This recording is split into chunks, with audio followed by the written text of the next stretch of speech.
Hello guys, আসসালামু আলাইকুম। তো এই রোডটা হচ্ছে সুদান থেকে খার্তুম সুদানে, মানে খার্তুম শহরে যাইতে হয়। পাহাড়ের ভিতর দিয়া পাহাড় কাইটা তারপরে রাস্তা বের করছে। তো দীর্ঘ 2 বছর পরে আবার সুদানে যাওয়া হইতেছে।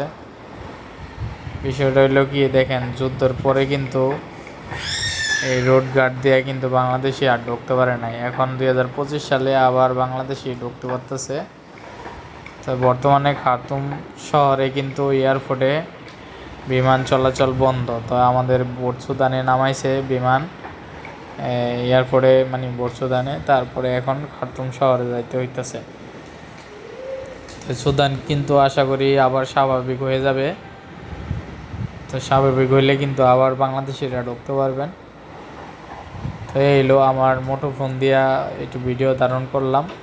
তো পাহাড়ের ভিতর দিয়ে কিন্তু রাস্তাটা গেছে, দুনো পাশে পাহাড়,